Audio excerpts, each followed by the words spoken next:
La mode, c'est pas du produit, c'est pas du service, ce sont des personnes en fait. C'est ces idées qui se rencontrent et cette créativité en fait qui est complètement démultipliée quand on se rencontre, quand on se retrouve autour d'un verre ou autour d'une table. Le problème, c'est un peu Et ça, c'est qu'à chaque fois qu'on se retrouve, oui, il sort il y a quelque toujours des chose. idées.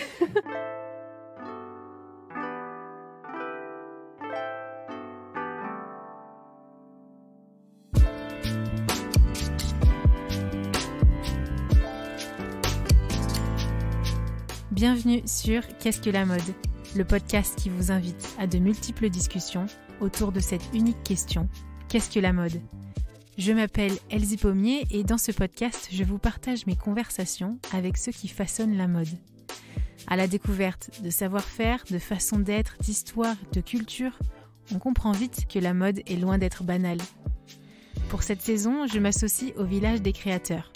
Catalyseur, il fédère les acteurs des filières textiles, habillement et art de vivre. Cet incubateur accompagne les entreprises créatives émergentes de la région Auvergne-Rhône-Alpes depuis 20 ans.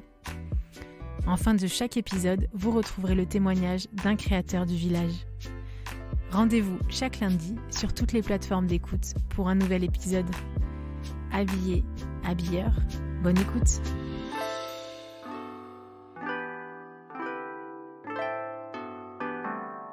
Bonjour chères auditrices et auditeurs, quel plaisir de vous retrouver. Vous entendez peut-être une qualité de son différente parce que nous ne sommes plus derrière un ordinateur, derrière des écrans interposés.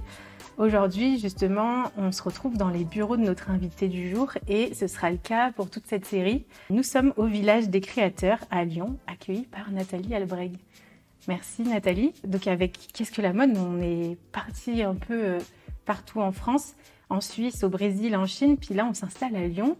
Ce n'est pas la ville à laquelle on peut penser en premier pour parler mode.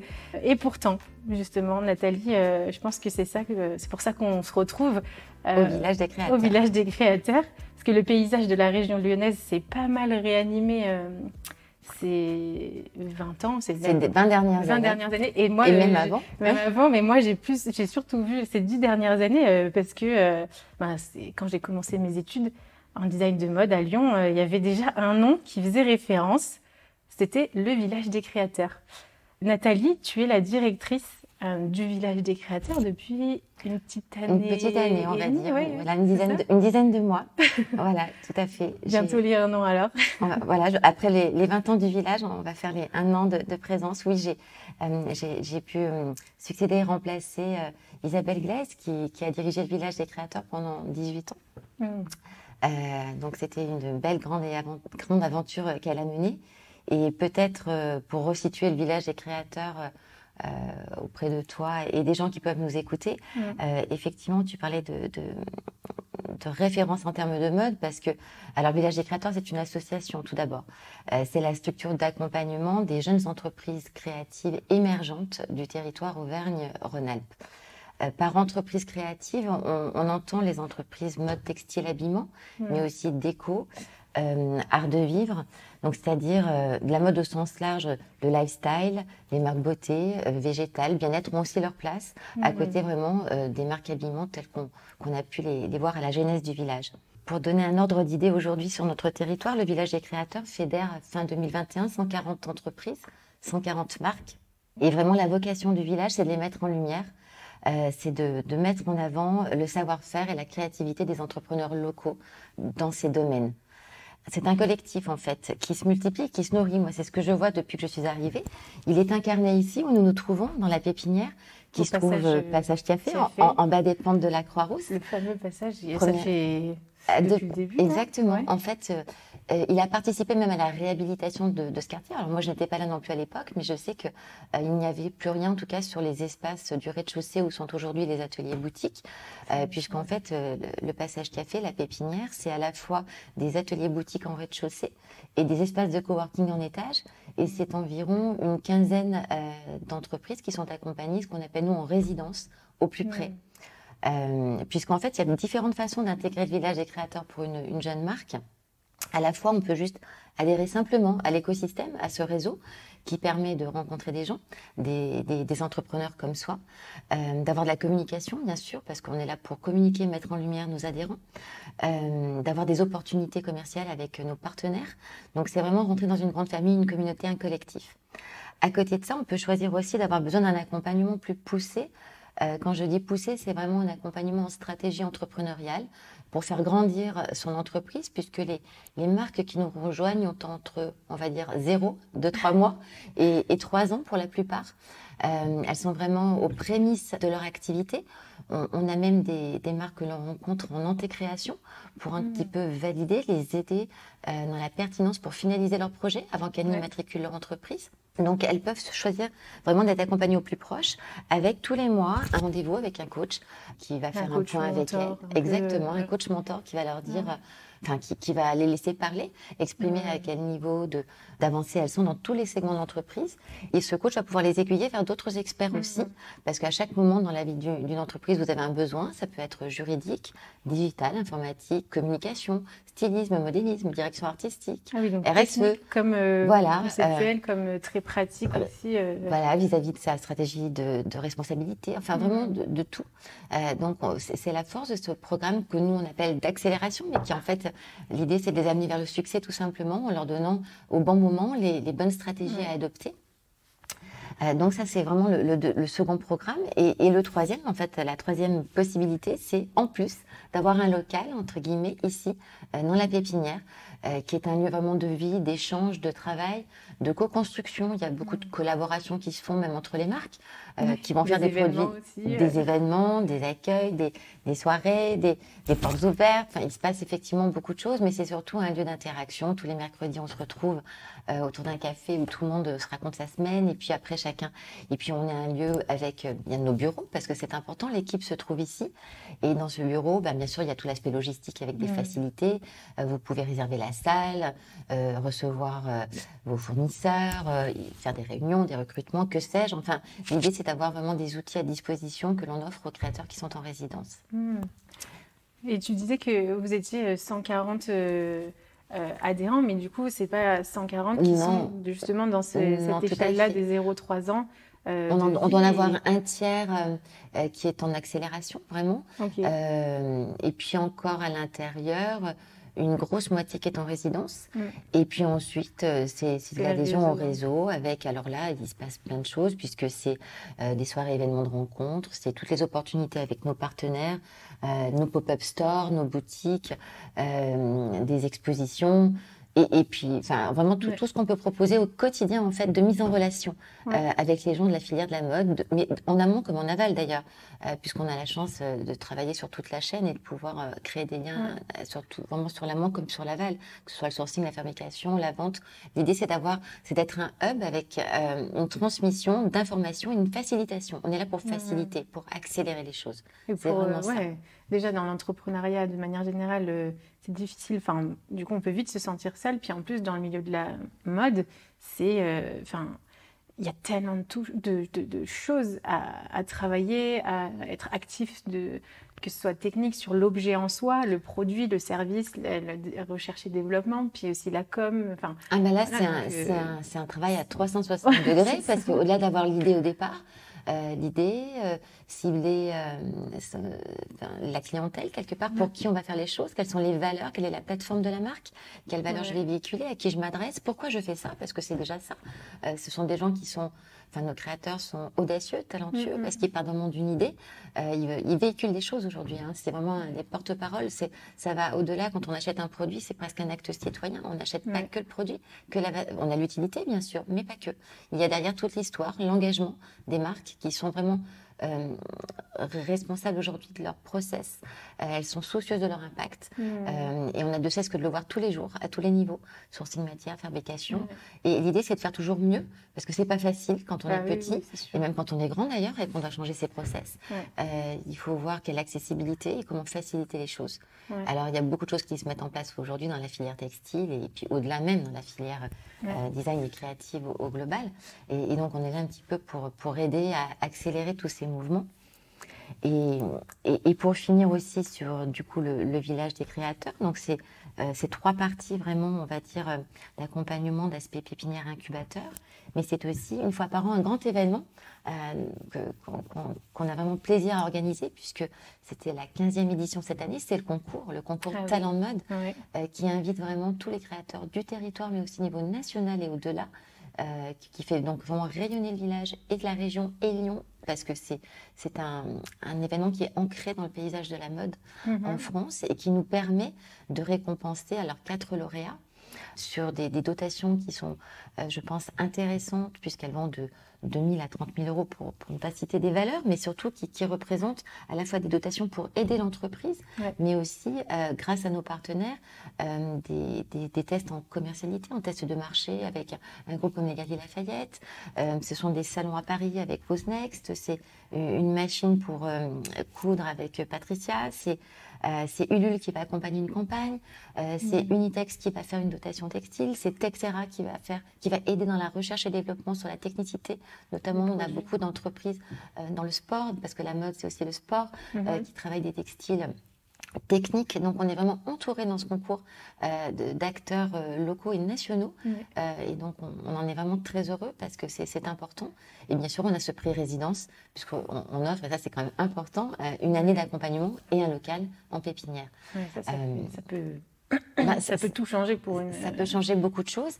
Et puis, la petite dernière partie visible de l'iceberg pour le grand public, parce que là, on parle aussi, on parle entre nous, mais avec des gens qui ne nous connaissent pas forcément aussi, mais qui nous connaissent peut-être parce qu'ils nous ont vus en centre-ville, avec des pop-up stores, village des créateurs, qui ne savent pas forcément que le village, à la base, c'est une structure d'accompagnement, que ce n'est pas qu'une boutique, puisque là, c'est vraiment la fin de la chaîne, puisqu'en fait, on s'est rendu compte qu'il était hyper important de pouvoir proposer une visibilité et une rencontre entre le grand public et les collections de nos créateurs, puisque c'est des nouvelles collections, c'est la genèse.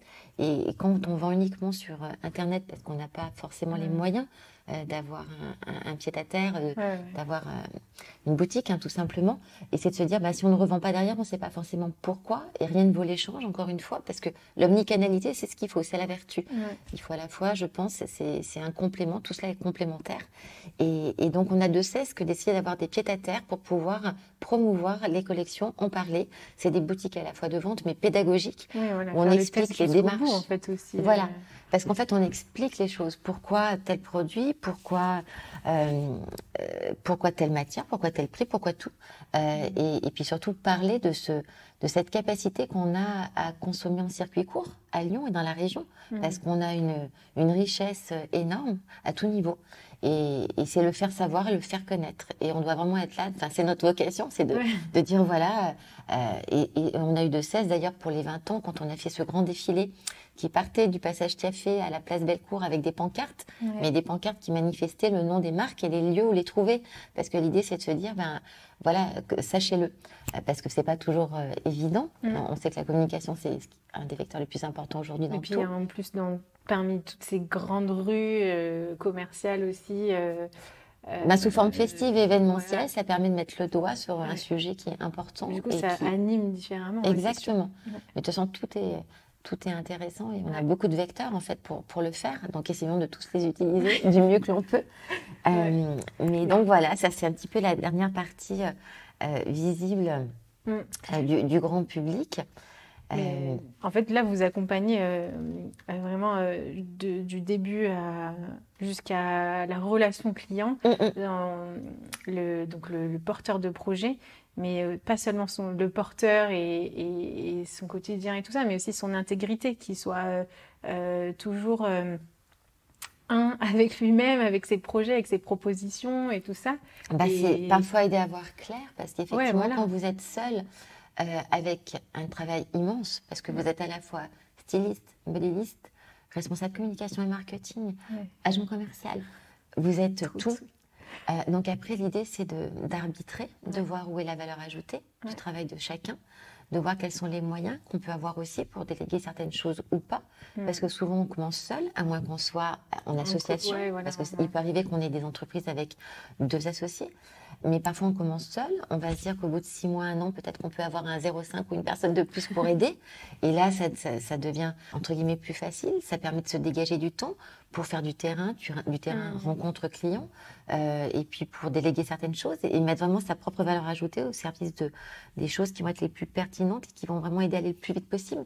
Ouais. Donc, nous, on est là pour aider à arbitrer tout ça aussi, parce que c'est compliqué. Ils travaillent énormément. Et l'idée, c'est de prioriser. Puis à quel moment, qu'est-ce qui est important à quel moment? Il y a un moment pour créer, il y a un moment pour se lancer, il y a un moment pour financer, et puis comment le faire.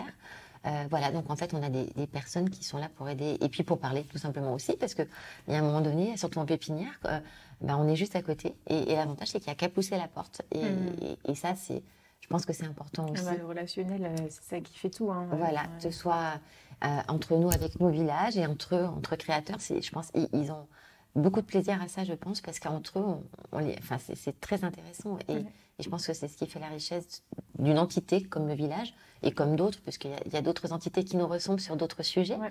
Et je pense que c'est vraiment ce qu'on va chercher dans des incubateurs ou des accompagnateurs. On entend ton enthousiasme et la porte-parole que tu es justement pour le village aujourd'hui. Et si on se concentrait justement sur toi, ton parcours, comment justement t'en es arrivé à être autant engagé et enthousiasme et de te dire, je suis partante pour être ce porte-parole et de continuer à développer cette dynamique d'accompagnement et tout ça. Parce que, tu disais donc que tu es arrivée il y a 1 an dans cette fonction de directrice, mais auparavant, tu étais déjà dans les parages, mais même avant, Alors, si on arrive à avant, alors, est-ce que je remonte? Alors, je vais peut-être remonter juste à la fin de mes études, parce que quelque part, je suis lyonnaise, même si après, je suis partie et revenue. Donc, on est vraiment entre lyonnaises. Voilà, alors exactement. Moi, je suis née à Lyon, je suis partie des années au niveau familial, puis revenue pour mes études. Et c'est vrai que après des études de sciences économiques et de gestion, donc vraiment des choses, on va dire, pragmatiques et plus larges, moi j'ai fait le DESS mode et création. Et à l'époque, qui venait d'être créé à l'Université Lumière Lyon 2, j'en parle parce que c'était vraiment après l'IFM à Paris, il y a eu l'Université de la mode en province, on peut le dire, à Lyon, avec d'ailleurs des professeurs communs. Et je devais être la 2e, je pense, promotion. Donc ça ne me rajeunit pas forcément, mais donc ça a été le début en fait quelque part, parce que depuis toute petite j'étais passionnée par le monde de la mode, sinon je n'aurais pas intégré cette formation en 5e année en spécialisation quelque part. Et c'est vrai que mon stage de fin d'études, ces études-là, et mon stage a déclenché le futur, puisque moi j'ai intégré tout de suite un grand groupe national, les Galeries Lafayette et la branche Grand Magasin. Et j'ai commencé en 97, je crois, et j'avais pour mission à l'époque, j'étais responsable de département, donc je gérais des secteurs et je manageais des équipes et toute la partie en fait achat, merchandising, management après au quotidien et en fait j'ai pu ouvrir, on va dire, mon esprit sur tous les secteurs de la mode, puisque j'ai eu à la fois d'abord la confection femme, le prêt-à-porter, après l'enfant. Dans l'ordre, après j'ai dû m'occuper de la lingerie, de la parfumerie, puis de l'horlogerie bijouterie, ensuite du textile mode, et puis après de la maroquinerie, des chaussures. Je pense qu'en fait je suis passée par tous les segments et voilà, aussi, de façon assez passionnante, parce que tous les segments ne se gèrent pas de la même façon, puis c'est pas le même ADN et donc c'est ce qui fait aussi la richesse de travailler dans un grand groupe comme celui-ci, c'est qu'en fait en définitive toutes les 2-3 ans, vous pouvez changer et apprendre vraiment auprès de nouvelles équipes et de nouvelles entités.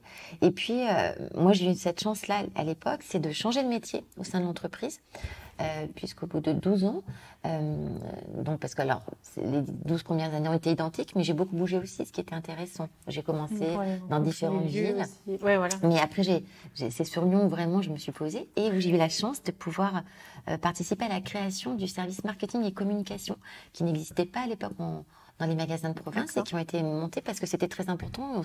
Le groupe s'était rendu compte qu'il y avait beaucoup de travail en local pour créer des liens et pour tisser un maillage en fait entre ces grands magasins qui sont des lieux de vie et de mode et la population et tout ce qui s'y passe sur nos villes, nos grandes villes de France. Et donc ça a été une magnifique aventure. Et ça m'a permis, alors l'idée étant de créer des liens, de fidéliser la clientèle, d'en faire venir de nouvelles et de travailler vraiment avec tous les acteurs locaux, associatifs, culturels, artistiques, sportifs, de la mode, des écoles éducatives. Parce que vraiment l'idée c'était on fait partie d'une entité de Lyon, de la mode. Et donc qu'est-ce que la mode? La mode c'est plein de choses. Et donc j'ai par ce biais-là en fait rencontré à l'époque le village des créateurs. C'est un peu là que le lien s'est fait, puisque l'ADN du groupe Galeries Lafayette depuis toujours à Paris était de mettre en avant les nouveaux créateurs. Il y a des grands noms, je pense à Sonia Rykiel, mais qui ont été découverts et mis en avant à Haussmann à l'époque, il y a des années. Et il y a cette envie toujours aussi dans le groupe de mettre en avant l'émergence. Et c'est ce qui s'est passé en définitive. On a commencé à mailler, à créer des partenariats, à mettre en avant les créateurs dans le magasin de Lyon et à devenir partenaire du concours. C'est un petit peu comme ça que les choses se sont faites, comme ça que moi j'ai rencontré de façon plus forte le village. Et alors, du coup, c'est une histoire qui ne s'est jamais terminée, puisque une grande admiration pour le travail qui a été fait sur le territoire, soutenu par la ville de Lyon, la métropole, la région, l'écosystème, les industriels, les écoles. Ah non, mais c'était vraiment un maillage énorme au service d'un ancrage du territoire aussi textile, parce que ça part de là aussi. Dans notre histoire voilà. Et tout ça a fait que il y a eu des liens forts qui se sont créés. J'ai eu beaucoup de plaisir à travailler à ce niveau-là, bien sûr. Et moi, en 2018, alors avec ce travail, j'ai rencontré des personnes très inspirantes, bien sûr. Et en 2018, j'ai quitté mes fonctions. Je suis partie, je me suis envolée quelques mois outre-Atlantique. Et puis, je suis revenue avec l'idée moi-même de monter mon propre projet entrepreneurial. Donc, un nouveau chemin. Et ce chemin, alors pour la petite histoire, comme quoi il y a toujours... ça ne s'est pas fait parce que au moment où j'espérais pouvoir... que le projet voit le jour, le premier confinement est arrivé. Donc, voilà, c'est comme ça. Donc, phase d'attente, mais d'1 an et demi, puisque ça a été un petit peu. Mais pas phase d'attente, en définitive, parce qu'il y a des moments où les choses se font. Et où je pense les étoiles s'alignent aussi, puisque à ce moment-là, moi, il s'est trouvé que j'ai pu postuler sur ce poste qui s'est libéré, puisque j'étais toujours en contact et toujours, j'ai toujours œuvré. De toute façon, je me suis jamais arrêtée d'essayer de faire plein de choses. Voilà. Et puis j'ai eu la chance d'être choisie par un conseil d'administration qui m'a apporté sa confiance. Et c'est pour moi quelque chose de fort et d'important, parce que je pense que je n'aurais pas pu rêver mieux comme suite à ce parcours que j'ai déjà pu avoir, que ce soit dans la gestion, dans le management, dans la communication pure, le marketing, l'événementiel, mais dans le monde de la mode et au sens large pour moi. Et là, de passer de l'autre côté, puisque je suis passée de l'autre côté quelque part aussi, c'est hyper enthousiasmant, parce que quelque part, d'avoir ces expériences un petit peu de partie prenante, ça m'avance, ça me conforte, et puis je me rends compte qu'on est vraiment soutenu et entouré très fortement, et ça ne fait que motiver et enthousiasmer les membres de l'équipe et du lab, et de l'incubateur, parce que je pense qu'il y a une énergie, je pense qu'il y a une réelle énergie, un vrai dynamisme, et je pense qu'il y a c'est un mot qu'on galvaude un peu, dont tout le monde parle, bienveillance, c'est pas ça, mais c'est vraiment, on va tous dans le même sens, et c'est l'entraide en fait, c'est comment faire pour s'entraider et pour que chacun puisse trouver le meilleur et puisse rebondir ou avancer plus vite. Voilà, comment faire ensemble, en fait. Voilà, et c'est pour ça qu'on est entouré vraiment de gens qui seront des agences de communication, de la filière textile, de l'immobilier, de tout ce qui peut, de près ou de loin, toucher un entrepreneur créateur dans sa vie. Je pense qu'on a autour de nous des gens qui peuvent aider, expliquer. Et voilà. Donc c'est ça ce qui est intéressant. Et voilà comment je suis arrivée au village. En fait, c'est vraiment un parcours professionnel, personnel aussi, hein, parce que Ouais. je veux dire, c'est aussi une démarche personnelle qui m'a apporté ici, parce que c'est des choix que j'ai faits à des moments donnés. Et puis c'est des personnes aussi. Et des qu'il faut rencontres, rencontrer, parce que ouais. je pense que c'est ce qu'il y a aussi de plus fort. Et voilà. Non, mais c'est ça en fait, la mode, c'est pas du produit, c'est pas du service, ce sont des personnes en fait. C'est ces idées qui se rencontrent et cette créativité en fait qui est complètement démultipliée quand on se rencontre, quand on se retrouve autour d'un verre ou autour d'une table. Bah, le problème, c'est un Et- peu ça, c'est qu'à chaque fois qu'on se retrouve, Oui, il sort il y a quelque toujours chose. des idées. Et là, on en est à un point où se Ouais. dire, non, là, il faut qu'on Il faut fasse qu'on se attention, pose il faut qu'on se et pose et voilà. qu'on fasse attention parce qu'on n'a plus assez d'heures et de jours dans le calendrier. Ouais, c'est ça. Et voilà. Mais quand on en est à ce style de réflexion, je dirais que c'est tellement positif Ouais. parce que voilà. Et puis aussi, enfin, ce qu'on a noté, c'est que post-Covid, il y a eu un engouement aussi dans l'entrepreneuriat et créatif. Enfin, Ouais. parce que c'est aussi pour ça, je pense qu'on parle de création et de nombre d'entrepreneurs qui a grandi, mais pas que dans les entreprises créatives, je pense. Hein. Mais je pense que c'est aussi lié à ce qu'on a vécu, à ce que les gens ont vécu Ouais. sur beaucoup de choses et que des personnes se sont repositionnées. On Mm. parle de jeunes entreprises, mais il n'y a pas que de jeunes personnes dans les jeunes entreprises. Ouais, Il y a exactement. aussi des reconversions et c'est ce qui fait aussi la richesse de notre entité. C'est qu'on a parce que l'idée, c'est d'aider les entrepreneurs pour qu'ils créent leur emploi, mais qu'ils créent aussi des emplois complémentaires quand ils vont embaucher et des emplois indirects quand ils vont avoir affaire à un fabricant, à un vendeur de tissus ou de matières premières. L'idée, c'est cette vertu de créer les emplois de demain. Parce que les emplois de demain, on peut quand même penser que ce sera les PME, les TPE. Parce que, et aujourd'hui, ce que l'on voit et la multiplicité des créations, pour moi, sont vraiment témoignent de cela. Et la richesse, justement, des acteurs. Parce que je parlais de reconversion, on a vraiment des profils de ce type-là. Et c'est tellement riche aussi d'échanger. Parce que quand on a une première vie professionnelle, on est riche de plein de choses qu'on peut donner aux autres.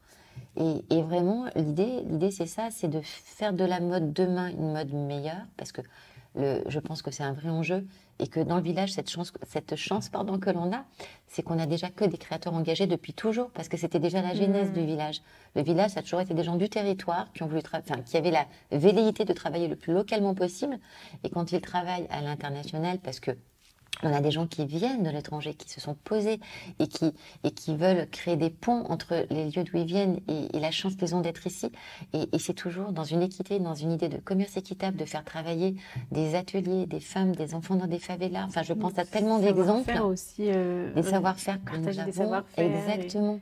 Échanger, ouais. Et cette vertu, elle est là. Et je pense que le cœur aussi, il y a la mode, mais il y a au-delà de la mode. Et le au-delà de la mode, c'est comment créer demain une vertu aussi dans l'entrepreneuriat et puis comment aider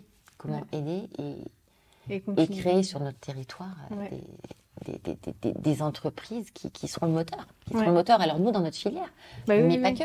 Ouais. Et c'est ça, et c'est le plus important en soi. Ouais. Je vais dire, tout est important, encourager, mais voilà. les échanges, la conversation et tout ça. Et justement, moi, je venais à ma prochaine question. C'était aussi, c'est un peu la raison pour laquelle on se retrouve aussi, nous, Village des créateurs et Qu'est-ce que la mode. On parlait tout à l'heure, des fois, il y a tellement, à chaque fois qu'on se rencontre, on a des idées qui fusent et tout ça, mais justement, c'est bien de se poser, s'installer. Et moi, je me retrouve dans cette dynamique. Je me dis, c'est pour ça que je pose mon micro et que j'invite les personnes à dire, venez, on se pose, on discute, faites-moi découvrir en fait ce qui vous anime, votre vision et tout ça. Et quand on s'est retrouvés, je sais plus, je crois que c'était on s'est croisés plusieurs fois en fait dans différents événements. Je pense à Talent de Mode, à la Fashion Week Révolution qu'on prépare encore cette année, bien sûr. Exactement, la Fashion Revolution Week. Le forum RSE, c'est comment en fait la RSE est un levier de développement pour les entreprises créatives. Exactement. Et donc, et là, on s'est dit, voilà, moi, ça faisait longtemps que je me disais, j'aimerais bien me concentrer sur Lyon. Pourquoi pas se retrouver avec le Village des créateurs et presque co-animer en quelque sorte cette série, cette saison ensemble. Le village a accepté l'idée de dire, allez, ok, on prend un micro cette fois. Alors, oui, c'est pas notre métier, surtout pas le mien, mais par contre, quelle belle idée. Alors, on a la même vision, je pense, le même alignement sur à la fois la mode et puis sur... Alors en plus, toi Elsie, ce semestre-là, en fait, vraiment on va travailler sur le territoire, de façon un peu plus pointue, un peu plus...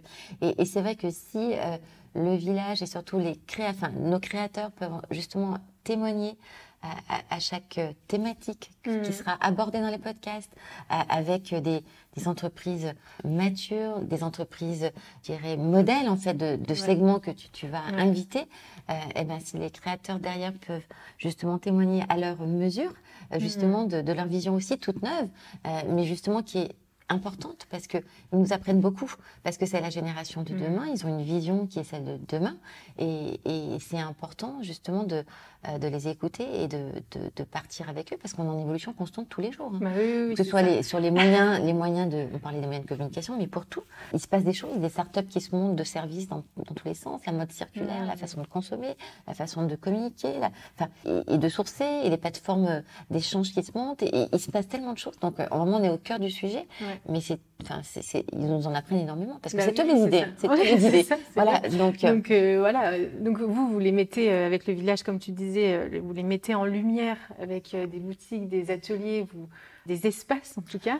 Des partenariats. Ça, c'est pour nous, pour le grand public. Demain, ils seront à la Part-Dieu, ils seront chez Mugi, ils seront aux galeries, ils seront au Grand Hôtel Dieu. Enfin, partout, on peut les mettre en avant. Mais après, c'est la fin. Oui, voilà. Mais ça, cette valorisation, c'est votre façon de faire. Moi, justement, ma valorisation, c'est donner voix. Et c'est là où on se retrouve, en fait, parce que c'est vrai que les créateurs, ils ont leurs mains, leurs gestes qui produisent, mais c'est vrai qu'on les entend peu aussi. Et ça va être... on les entend peu, mais justement, je vais inviter tout le monde, j'en profite, à venir au Passage Café, parce qu'on peut les voir travailler. En fait, ils ont leurs ateliers boutiques en rez-de-chaussée et on peut les voir travailler, créer une pièce découpée, teindre à la main, parce qu'ils teignent à la main avec des textures complètement naturelles, créer avec des machines en 3D, de la céramique ou de la porcelaine. On peut voir tout ça et c'est complètement ouvert au grand public. Donc vraiment, j'invite tout le monde à ne pas hésiter, à rentrer et à pousser les portes parce qu'ils seront tellement heureux parce que d'échanger et plus d'affinité. Mais c'est vraiment... Et puis c'est un lieu magique. C'est un lieu magique. Puis ça anime leur créativité, mais la nôtre aussi, quel que soit nos métiers, nos savoir-faire. Comme tu disais, pour cette saison, il y a une petite spécificité dans chaque épisode.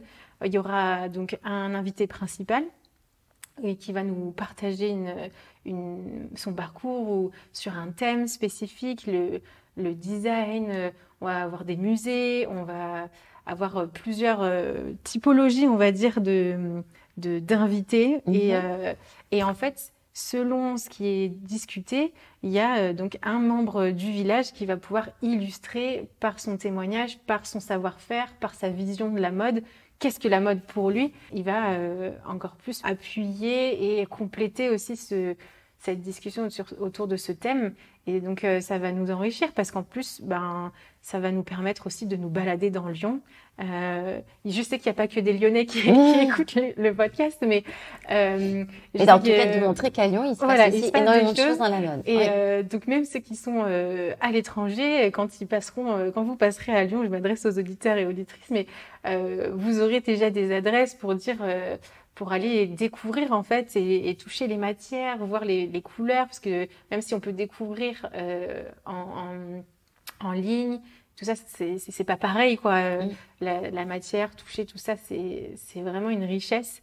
Donc voilà, c'est comme ça qu'on retrouvera donc le village des créateurs tout au long de cette saison ensemble. Et puis, on peut aussi retrouver le village des créateurs en ligne et donc en boutique. Tu parlais du Passage Café, par exemple. Alors le Passage Café, en fait, c'est la pépinière. Voilà. Enfin, c'est vraiment la pépinière, mais avec des ateliers boutiques. Donc n'hésitez pas, 19 rue René Lénaud, Lyon 1er. Ensuite, on a aujourd'hui notre boutique, effectivement, notre pop-up store, qui est 3 places Bellecour. Donc là, c'est 500 mètres carrés. Accessible avec vraiment une boutique multimarque et puis des animations, des événements et des créateurs qui se succèdent. Et là, nous y serons jusqu'au 1er juin. ensuite, on va bouger parce que l'idée, c'est que ce sont des boutiques éphémères. Donc, on est nomade et il faut nous suivre. Et c'est ce qui fait aussi l'intérêt et la dynamique de la chose. Donc, jusqu'au 1er juin, place Bellecour. Ouais. Et puis, le site, bien sûr, www.villagedeschréateurs.com. Ouais. Et puis, donc, Instagram aussi. Oui. En tout cas, l'idée, c'est de montrer la dynamique de la région lyonnaise, tout ce qui se passe. Donc, merci beaucoup, Nathalie. Merci beaucoup, Elsie. Hâte de vous faire découvrir aux auditeurs et aux auditrices toute la richesse de notre paysage mode, l'histoire, la créativité. Puis, comme vous l'aurez compris, surtout les personnes, toutes ces belles personnes. Oui. Merci, Elsie, par avance, Ouais. pour cette mise en lumière des créateurs. Avec plaisir. Merci.